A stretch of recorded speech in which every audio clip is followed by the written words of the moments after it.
So it is time for folks, a segment we call, Hey, What's in the Box? What's in the box? There's something in the box that Captain Kirk has placed in there. I don't know what's in the box. Cesar, I have no idea what's in this box.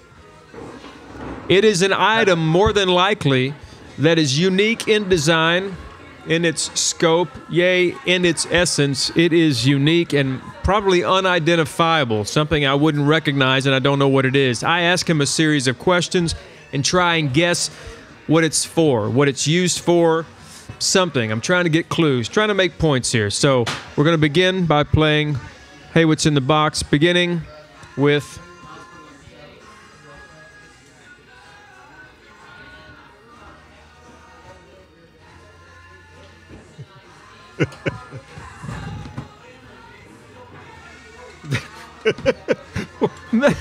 this is like something on an infomercial that you bought years ago. Wow.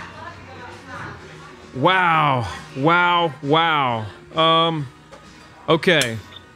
I'm looking at this. It obviously attached to something. It attached to the side of a counter. However, it can be placed down just like this. Here, let's move this out of the way for a moment. It can be placed like this. It almost looks like your nav lights on a boat. Yeah, it does. Yeah. Navigational, but a red and a green, right? Yeah. Which is on the left and which is on the right? I want to say red is right. Wrong. Why would they do red that? Wine. Port is red. Port wine is red. See, in audio, they have a red wire and a black wire, sometimes red and white, and red is always right. Well, in nautical term, being a Navy guy, yeah, they taught us it was port wine is red, and it was on the left side, and the green is on the right side. That makes sense. Port is left. So port, this red, comes off. It does. And there are gears in here. Not gears. There are some blades. See the blades going there? Sorry, I'm making this difficult for everyone involved. Mm-hmm. So, man, you should be able to figure this out. This looks like an early ninja.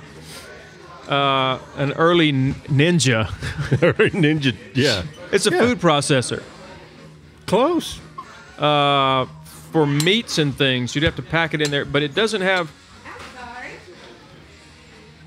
Is it for restaurant? Your food? Yeah. Well, it's actually grain. No. Dried goods. No. A human arm. Possibly. No? Depends on who you're mad at. Because whatever goes in there is going to be ginsued, man. True. It's going to be ginsued, and those blades don't change. They're not adjustable, or are they? The meat tenderizer? No. Making hamburger? No. It is for food. Could be. So it's not necessarily food. Not necessarily but food. Why this red thing? Because this whole thing doesn't look like restaurant quality. Then again, this is made out of heavy-duty stuff and is trademarked and registered the Dazey, D-A-Z-E-Y. This is an older piece of something that connected to another. The connection point tells me it clicked onto something else. D-A-Z-E-Y. Okay, you got me. Well, it's actually an ice crusher. An ice? What? You were so close, so close. It just crushes ice. You put ice in there, you crank it up. But what is this? Open that up, pour it in your drink. Glass, in your drink. So it crushes up big chunks of ice. Big chunks of ice.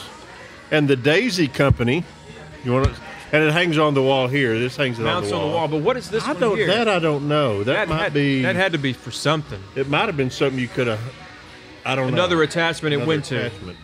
But the Dazey company started out. There's a guy named Mr. Jones had a butter churn, and he gave it to a guy. Thought he could maybe produce them or whatever. A guy named Dazey. Well, Mr. Jones was having some financial trouble, and he was ill. So he went to Mr. Dazey and said, "Hey, why don't you just buy this?" And so Mr. Dazey started a company, and to help Mr. Jones out, he gave him a third interest in the company and paid him a salary and started to develop butter churns. Well, Mr. Jones got better, came back and got real bored because he was just getting paid for doing nothing. He said, so he sold his shares back to Mr. Dazey. Mr. Dazey ended up subsequently selling those shares to someone else who eventually sold them for over $500,000.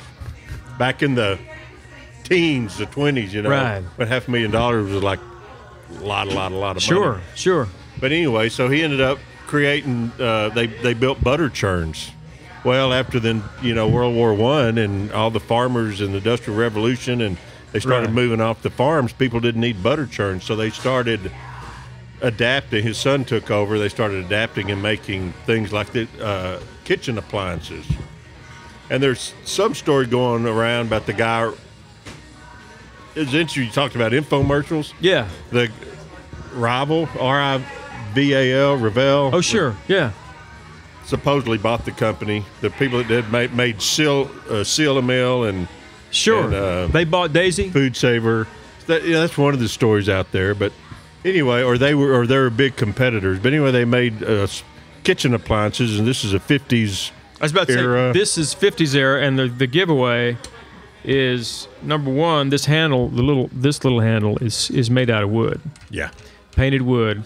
Well, and plus, and that you know, everything was kind of space age. You know, their idea of it looked like a Buck Rogers, and it also looks like the fins and the tail lights on a 55 and 57 Chevy. There you go.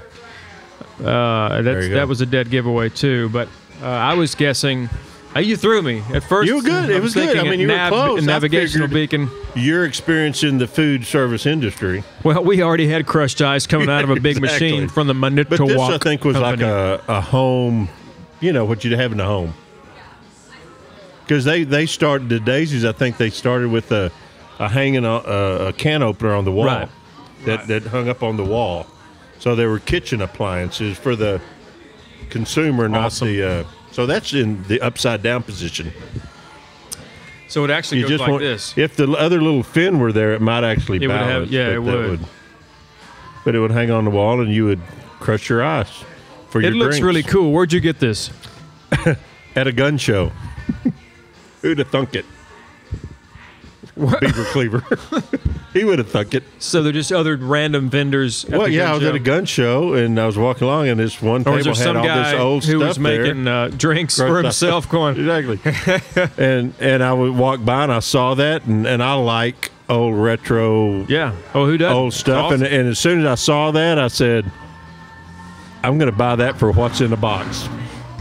So you bought this recently? You bought it for this show? For this specific purpose about 6 months ago. Or however long ago I don't know if here. I'm happy or sad for you. Well, I'm happy because I think it's really cool. We're thrilled either way, Captain, and I like this. This is awesome. I hope it didn't set you back too much, but I mean, it's not like a Music Quest mug or anything. But yeah, no, exactly. Well, it'll cost me the same as a Music Quest mug. Actually, yeah, it'll probably cost you less than that mug. But anyway, but you can't. Well, you can drink out of that. Have you used it? No, I have not. I have not because I just have not. Because you haven't. Just have not. Because you have an ice maker that makes ice. Whatever kind of ice you want, crushes it up. Yeah. But you never know. Fascinating. You never know. You saw it here at Texas Big Star Live. Hey, ice what's crusher. in the box? Dazey. You saw this. Yeah, this just barely fit in the box. They're different things. There's room. There's room.